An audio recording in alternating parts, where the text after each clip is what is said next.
So yan mga ka-fishbomb, bago tayo umalis kasi nawala yung Joey ng sa coolant natin. So papalitan natin ngayon.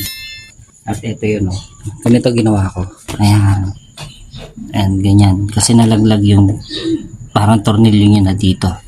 So ayun ang gagawin natin para may ano natin siya. Matanggal yung pag-uga-uga niya. Nalinis ko naman siya kahapon pero syempre umulan ulit, then ayun, madumi na naman. Tara, umpisahan na natin na ilagay natin to si Joey. Ayan.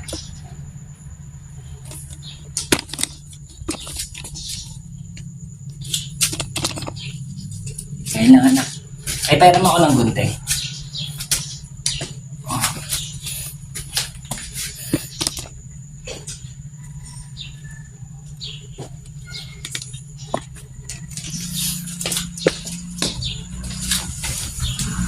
So yun, patanggalin na natin. Dahil meron na tayong, sana sakto to, pero sabi pang Honda raw to. At yun, para dito sa cover ng ating coolant. Tatanggalin na natin itong, lagay natin sa Adi, pakita ko. sige na, ako na anak. So ito yun. Gusto tayo tulungan ni Ate Alodia, kaso may pasok siya. Sabi ko, ako na lang. Ayan. So ayan, tinanggal na natin. Ito ang ating coolant. Tingnan natin kung ang reserve coolant natin ay marami pa. So ayun, marami pa naman.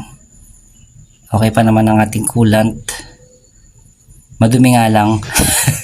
Linisan ko na lang siya ulit. Pero ayun. Ayun, ito yung may ano pa pala. So hindi pa natin kailangan to. Pero since na may bago na tayo, palitan na lang natin. Pero tama ba yung haba nito?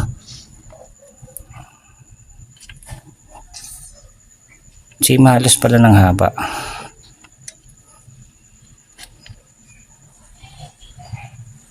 Iba pa rin yung stock niya, malaki pa rin. So, ayun, yung stock natin, medyo malaki pa. Ito.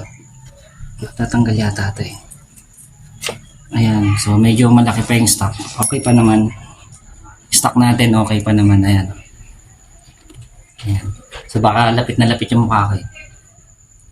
Tingin ko okay pa naman. Wala naman siyang damage. Ayan. Ito yung stock. Ito yung bago natin. Back to original pa rin. Siyempre. Huwag tayo kukuha na madaling kalawangin. At ayun. Babalik na natin. Doon muna tayo sa stock natin para may reserve tayong isa pa.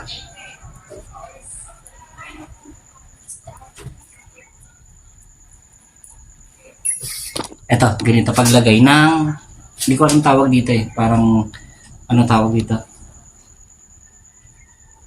Basta, nakalimutan ko tawag dito. Ito, lagay natin. Ganito siya. Ayan, igaganyan lang natin yan. Hindi ko alam kung nalawbat o napindot ko. Ilalagay na natin yung kanyang lock sa ating coolant, lagayan ng coolant. Ayun, medyo madumi siya ngayon kasi madadaanan natin laging baha. Ito na. Ayan, ito na siya. Kita nyo, ito yun. Ayan, so stock natin yan. Meron tayong battery na natin. Lagay na natin. Yan, dyan ka na muna, Brad. Okay pa naman nasa kumain ka na, business. Okay. Ayan. Sana hindi malaglag ulo. Mukhang umakyat kasi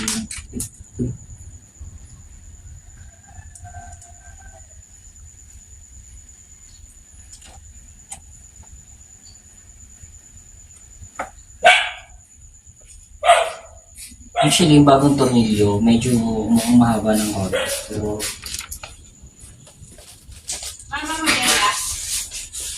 nasakto siya. Hindi talaga siya.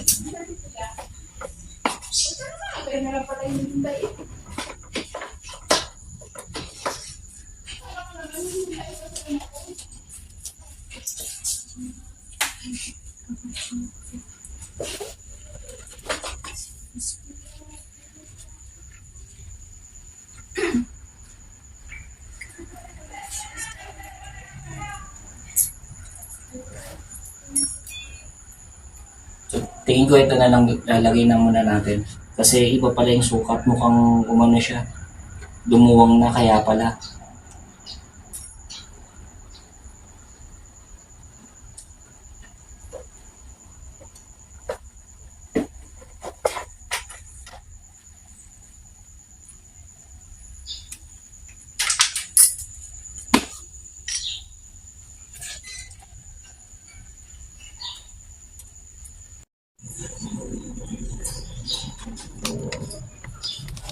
So yun, hindi ko alam kung bakit siya namamatay. At ito yun. Ayan, nailagay na natin. So medyo clean na siya nung tignan ng konti. Ayan.